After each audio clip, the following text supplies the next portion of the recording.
Sa China ngayon halos walang mas makapangyarihang tao kaysa kay Xi Jinping. Siya ang pinakamataas na leader ng Communist Party of China, presidente ng bansa at pinunuri ng pinakamataas na military body ng China. Noong 2018 inalis sa konstitusyon ng China ang limitasyon sa termino ng presidente. Pagkatapos noong 2022, nakuha ni Xi ang ikatlong termino bilang pinuno ng Communist Party, isang bagay na hindi ginawa ng mga naunang leader ng China sa loob ng maraming dekada. Dahil dito, madalas ikumpara si Xi sa dating leader na si Mao Zedong. Pero ang koneksyon nilang dalawa ay mas malalim kaysa sa pagkakaroon lamang ng malaking kapangyarihan. Bago pa ipinanganak si Xi Jinping, bahagi na ng Communist Revolution ang kanyang ama na si Xi Jong-un. At para maintindihan kung paano nagsimula ang kwento ng pamilya Xi, kailangan nating bumalik sa panahon na halos matalo ang communist movement sa China. Noong 1930s may civil war sa China. Magkalaban ang nationalist government na pinamumunuan ni Chiang Kai-shek at ang communist forces na kinabibilangan ni Mao Zedong. Sa panahong iyon, kontrolado ng nationalist ang malaking bahagi ng bansa at paulit-ulit nilang sinusubukang palibutan at durugin ang mga communist base. Isa sa pinakamahalagang communist base noon ay nasa Jiangxi sa timog silangang China.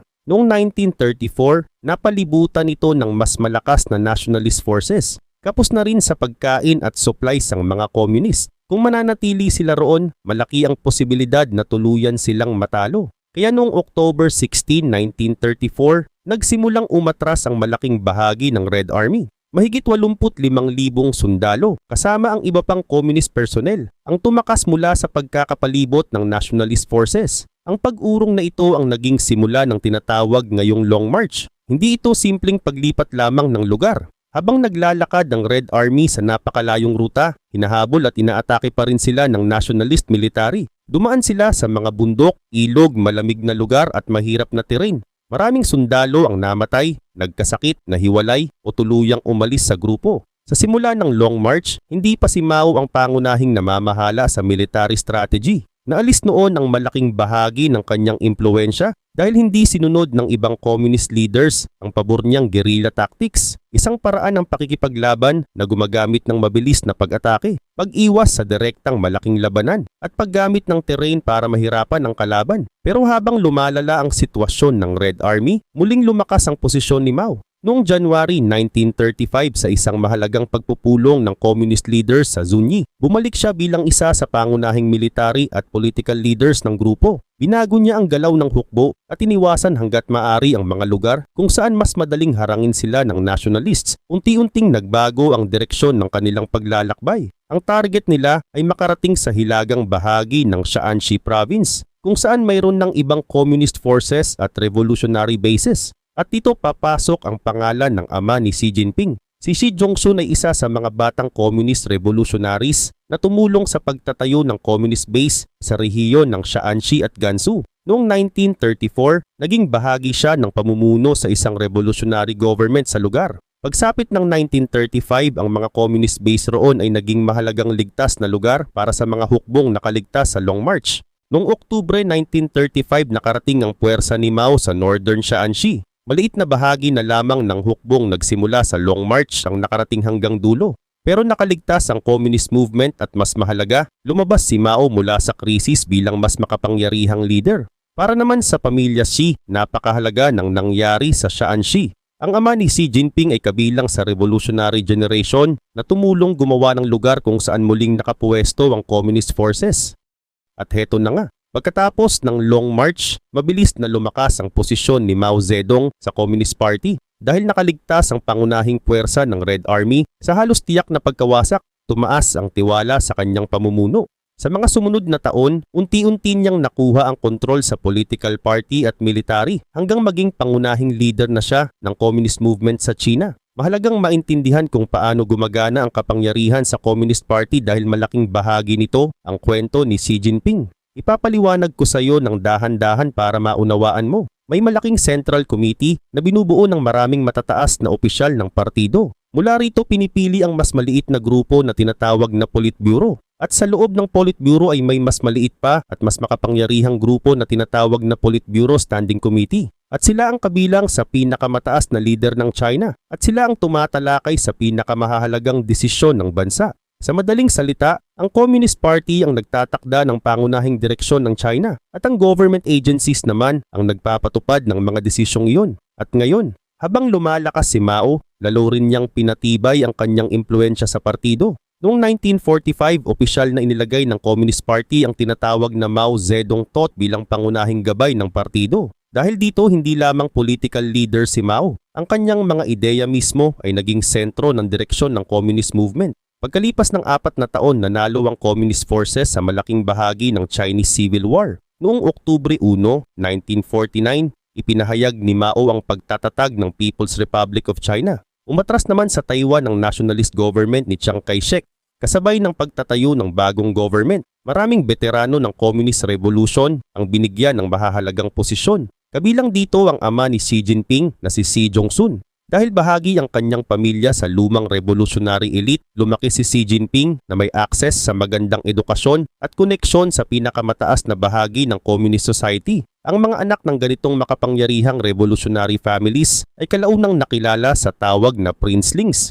Pero sa ilalim ni Mao, hindi garantiya ang pagiging malapit sa partido para manatiling ligtas. Noong 1962, bumagsak sa kapangyarihan ng ama ni Xi Jinping matapos itong akusahan sa isang political controversy. Inalis siya sa mataas na posisyon at sumailalim sa mahabang panahon ng investigasyon at pagkakahiwalay sa normal na political life. Makalipas ang ilang taon, lalo pang lumala ang kanyang sitwasyon nang magsimula ang Cultural Revolution. Inilunsad ni Mao ang Cultural Revolution noong 1966. Layunin nitong muling palakasin ang revolutionary spirit at alisin ang mga taong itinuturing niyang lumilihis sa tamang direksyon ng komunismo. Pero nauwi ito sa malawakang kaguluhan. Mga teacher, intellectual, government officials at maging veteranong communist leaders ang pinahiya, inusig, ikinulong o pinahirapan. Malaking papel dito ang Red Guards, mga kabataang taga-suporta ni Mao na naghahanap at umaatake sa mga taong itinuturing nilang kalaban. Maging ang ilang dating makapangyarihang leader ay hindi nakaligtas. Isa sa kanila si Liu Shaoqi, dating presidente ng China, na tinanggal sa kapangyarihan at namatay habang nakakulong. Pati si Xi Jong-sun ay muling inuusig. Isinailalim siya sa public humiliation at matagal na pagkakakulong. Dahil sa pagbagsak ng kanyang ama, nawala rin ang dating komportabling buhay ng pamilya Xi at dito direktang tinamaan ang batang si Xi Jinping. Noong 1969, wala pang 16 years old si Xi nang ipadala siya sa Liangjiahe, isang mahirap na rural village sa Shaanxi province. Bahagi ito ng malawakang programang nagpadala sa milyon-milyong kabataan mula sa mga lungsod patungo sa countryside para mamuhay at magtrabaho kasama ng mga magsasaka. Malayo ito sa buhay na nakasanayan ni Xi sa Beijing. Tumira siya sa isang simpleng cave dwelling na karaniwan sa bahaging iyon ng Shaanxi. Gumawa siya ng mabibigat na trabahong pangbukid, nagbuhat ng kargamento at namuhay sa lugar na kulang sa maraming basic na bagay na mayroon siya noon sa syudad. Halos 7 years siyang nanatili sa Liangjiahe. Sa loob lamang ng ilang taon, mula sa pagiging anak ng isang mataas na communist official, naging isang teenager si Xi na nagtatrabaho sa mahirap na countryside habang ang kanyang ama ay wala sa kapangyarihan. Pero may isang kakaibang nangyari sa karanasan ni Xi. Sa halip na tuluyang lumayo sa Communist Party dahil sa sinapit ng kanyang pamilya, kabaligtaran ang ginawa niya. Habang nasa Liangjiahe, paulit-ulit niyang sinubukang makapasok sa Communist Party hanggang sa tuluyan siyang tanggapin. At nang matapos ang panahon ni Mao, ang partidong minsang nagpahirap sa kanyang pamilya ang magiging mismong daan na gagamitin ni Xi Jinping para unti-unting umakyat patungo sa pinakamataas na kapangyarihan sa China. Nang mamatay si Mao Zedong noong 1976, hindi lang bagong leader ang kailangan ng China. Kailangan ding ayusin ng Communist Party ang sistemang nagbigay kay Mao ng napakalaking kapangyarihan. Maraming veteranong opisyal na dating inalis o pinarusahan noong Cultural Revolution ang unti-unting ibinalik sa government. Kabilang sa pinakamahalaga sa kanila si Deng Xiaoping, isang veteranong communist leader na 2 beses ding natanggal sa kapangyarihan noong panahon ni Mao. Pagsapit ng huling bahagi ng 1970s, si Deng ang naging pinakamakapangyarihang leader ng China kahit hindi siya naging presidente o general secretary ng Communist Party. Sa halip na pagsamahin sa isang tao ang lahat ng pinakamataas na posisyon gaya noong panahon ni Mao, mas hinati ang kapangyarihan sa iba't ibang leader at institusyon. Noong 1981, naglabas ang Communist Party ng isang mahalagang opisyal na pagsusuri sa kasaysayan nito. Kinilala nito ang papel ni Mao sa pagtatatag ng People's Republic of China, pero kinondena rin ang malalaking pagkakamali ng Cultural Revolution. Kasabay nito, mas binigyang diin ng partido ang collective leadership. Ibig sabihin, hindi dapat isang tao lamang ang halos magdesisyon para sa buong bansa. Malaki rin ang binago ni Deng sa economy. Unti-unting binuksan ng China sa foreign investment, private business at international trade. Noong 1979, bumisita si Deng sa United States, isang malinaw na simbolo ng bagong direksyon ng China. Sa mga sumunod na dekada, ang economic reforms na sinimulan sa kanyang panahon ay tumulong para mabilis na lumago ang economy ng bansa. Pero hindi ibig sabihin na naging democratic ang China. Nanatili ang Communist Party sa kontrol ng political system. Noong 1989, malawakang protesta ang naganap sa Beijing at iba pang lungsod. Sa Tiananmen Square, humiling ang maraming estudyante at mamamayan ng political reforms at mas malaking kalayaan. Noong June, gumamit ang government ng military force para tapusin ang protesta. Hindi pa rin tiyak ang eksaktong bilang ng mga namatay, pero malinaw na marami ang namatay. Sa panahong nagbabago ang China, nagsisimula naman ang mahabang political career ni Xi Jinping. Pagkatapos ng kanyang panahon sa countryside, nakapag-aral si Xi sa Tsinghua University sa Beijing. Pagsapit ng 1970s, miyembro na rin siya ng Communist Party at sa halip na manatili lamang malapit sa central government, pinili ni Xi na bumuo ng career sa iba't ibang bahagi ng China. Noong early 1980s, nagtrabaho siya sa Jiangding County sa Hebei Province, malapit sa Beijing. Hindi ito pinakamataas na posisyon at hindi rin pinakamayamang lugar sa China. Pero dito nagsimulang magkaroon si Xi ng direktang karanasan sa local government. Pagkatapos ay lumipat siya sa Fujian, isang coastal province na nakaharap sa Taiwan. Mahigit 17 years siyang nagtrabaho sa iba't ibang posisyon sa Fujian. Naging local official, city leader, vice provincial leader at kalaunan ay governor. Dahil dito, nakita ni Xi kung paano pinapatakbo ang local economy at government sa panahon na mabilis na nagbubukas ang China sa negosyo at international trade. Mula Fujian, lumipat si Xi sa Zhejiang. Isa itong mayamang coastal province na kilala sa maraming private businesses. Naging governor siya roon at pagkatapos ay party secretary, ang pinakamataas na Communist Party official sa province. Sa mahabang panahong ito, hindi agad nakilala si Xi bilang pinakamalakas o pinakamaingay na kandidato para mamuno sa China. Pero nakabuo siya ng mahalagang bagay. Mahabang record ng pamumuno sa iba't ibang lugar at koneksyon sa loob ng Communist Party. Ang malaking pagkakataon ay dumating noong 2007. Nagkaroon ng malaking corruption scandal sa Shanghai at tinanggal ang dating party secretary ng lungsod. Ipinadala si Xi bilang bagong pinuno ng Communist Party sa Shanghai, isa sa pinakamahalagang lungsod sa China. 7 buwan lamang siyang nanatili roon. Noong Oktubre 2007, napili si Xi bilang miyembro ng Politburo Standing Committee. Sa puntong iyon, kabilang na siya sa siyam na pinakamakapangyarihang opisyal sa China. Makalipas ang 1 taon, naging vice president din siya ng bansa. Ang mga posisyong ito ang malinaw na naglagay sa kanya sa hanay ng mga posibleng susunod na leader. At noong 2012, matapos bumaba si Hu Jintao bilang General Secretary, si Xi Jinping ang pumalit sa pinakamataas na posisyon ng Communist Party. Kasabay nito, nakuha rin niya ang pamumuno sa Central Military Commission kaya kontrolado niya ang pinakamataas na direksyon ng partido at military. Noong 2013, naging presidente rin siya ng China. Pagkatapos ng halos 3 dekada ng pag-akyat mula local government hanggang Beijing, nasa tuktok na si Xi Jinping. Pero dito nagsimulang magbago muli ang sistemang itinayo pagkatapos ni Mao. Ang collective leadership na naging mahalaga noong panahon ni Deng at ng mga sumunod na leader ay unti-unting mawawala ng bigat habang mas maraming kapangyarihan na ang mapupunta kay Xi. Isa sa mga unang malalaking hakbang niya ay isang napakalawak na anti-corruption campaign. Libu-libong opisyal mula sa mababang ranggo hanggang sa pinakamataas na bahagi ng Communist Party ang inimbestigahan at pinarusahan. Layunin nitong linisin ang corruption sa government at kasabay nito, marami ring makapangyarihang political figures na maaring maging hadlang kay Xi ang nawala sa kanilang mga posisyon. At habang nagpapatuloy ang campaign na ito, unti-unting makikita na ang leader na minsang napalayas sa Beijing bilang teenager ay hindi lamang bumalik sa sentro ng kapangyarihan. Nagsisimula na rin niyang baguhin kung paano mismo gumagana ang kapangyarihan sa China.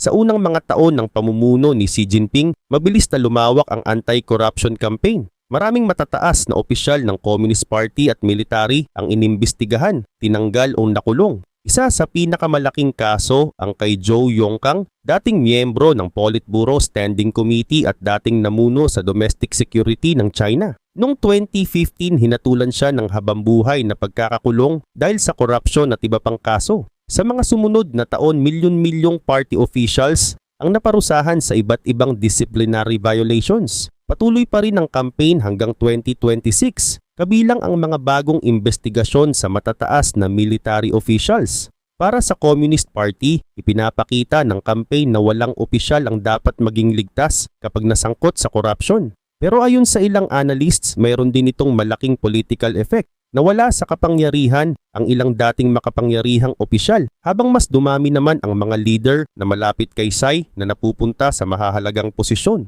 Dahil dito, mas naging sentralisado ang kapangyarihan sa ilalim niya. Kasabay nito, lalo ring tumaas ang personal na political status ni Xi. Noong 2017, isinama sa konstitusyon ng Communist Party ang Xi Jinping thought on socialism with Chinese characteristics for a new era. Pagdating ng 2021, naglabas ang partido ng ikatlong major historical resolution sa buong kasaysayan nito. Malaking bahagi ng dokumento ang pagbibigay diin sa papel ni Xi bilang pangunahing leader ng bagong panahon ng Communist Party. Habang lumalakas ang posisyon ni Xi sa loob ng China, lumalaki rin ang kapangyarihan ng bansa sa labas nito. Sa ilalim ng kanyang pamumuno, ipinagpatuloy ng China ang mabilis na pagpapalakas ng military at naging mas aktibo sa mga isyu tulad ng Taiwan at South China Sea. Mas naging sentro rin ng government policy ang national security, kabilang ang mas mahigpit na kontrol sa impormasyon, technology at internet. Sa Hong Kong, malaking pagbabago ang nangyari pagkatapos ng malawakang protesta noong 2019. Noong 2020, nagpatupad ang Beijing ng National Security Law na nagbibigay ng mabibigat na parusa para sa mga krimeng tulad ng secession, subversion at pakikipagtulungan umano sa foreign forces. Noong 2024, nagdagdag pa ang Hong Kong ng isa pang security law. Sinasabi ng Chinese at Hong Kong governments na kailangan ang mga batas para sa seguridad at katatagan. Para naman sa mga kritiko at ilang foreign governments, lumiit ang dating political freedoms at espasyo para sa opposition sa Hong Kong. Isa pang kontrobersyal na bahagi ng panahon ni Xi ang nangyari sa Xinjiang, tahanan ng maraming Uyghur, isang ethnic group na karamihan ay Muslim. Noong 2022, sinabi ng UN Human Rights Office na may seryosong human rights violations laban sa Uyghurs at iba pang Muslim communities, kabilang ang malawakang arbitrary detention, at sinabi nitong ang ilang ginawa ay maaring umabot sa international crimes.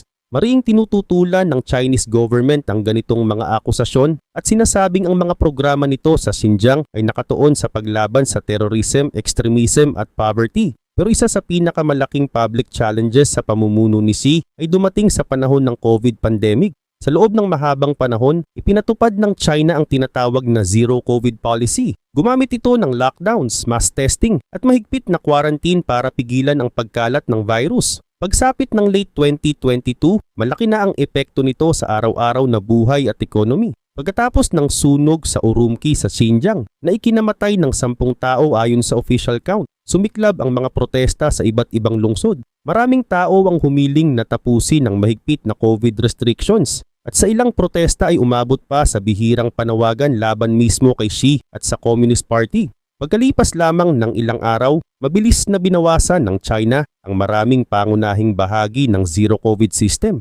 Pagsapit ng December 2022, tinapos ang maraming lockdown, mass testing requirements at iba pang mahigpit na restrictions. Maraming dahilan ang nasa likod ng pagbabago, kabilang ang economic pressure at paghahanda ng government para sa reopening. Pero ayon sa Reuters, nakatulong din ang malawakang protesta para mapabilis ang desisyon. Bago pa man mangyari ang mga protestang iyon, nakamit na ni Xi ang isa pang mahalagang political victory. Noong October 2022, muling pinili siya bilang General Secretary ng Communist Party para sa ikatlong 5-year term. Kasabay nito, ipinakilala ang bagong 7-member Politburo Standing Committee na binubuo ng mga opisyal na itinuturing na malalapit o politically aligned kay Xi. At hindi huminto ang paglilinis sa matataas na posisyon pagkatapos noon. Mula 2023 hanggang 2026, sunod-sunod na naimbestigahan o naalis ang ilang senior military officials at government figures. Noong 2026, maging si General Zhang Yuxia, dating isa sa pinakamataas na opisyal sa Central Military Commission at matagal nang itinuturing na malapit kay Xi, ay inilagay sa investigasyon.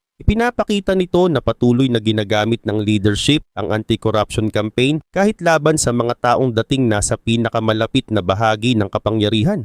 Pero mas komplikado na ngayon ang sitwasyon ng China kaysa noong unang umupo si Xi. Napakalaki pa rin ng economy nito at isa pa rin ito sa pinakamakapangyarihang bansa sa mundo. Gayunpaman, bumagal ang economic growth kumpara sa mga naunang dekada habang kinakaharap ng bansa ang mga problema tulad ng property sector weakness, mataas na utang at mahinang domestic demand. Dito makikita kung gaano kalayo ang narating ni Xi Jinping. Bilang teenager, nakita niyang mawalan ng kapangyarihan ang kanyang ama at siya mismo ay ipinadala sa countryside sa panahon ni Mao. Pagkatapos, sa halip na iwan ng Communist Party, ginamit niya ang parehong political system para unti-unting umakyat mula local government hanggang sa pinakamataas na posisyon ng China. At dito rin makikita ang pinakamalaking pagbabago sa modernong political history ng China. Pagkatapos ng kamatayan ni Mao, sinubukan ng mga sumunod na leader na pigilan ang sobrang pag-ipon ng kapangyarihan sa isang tao. Sa ilalim ni Xi, malaking bahagi ng kapangyarihang iyon ay muling naging sentralisado sa pinakamataas na leader.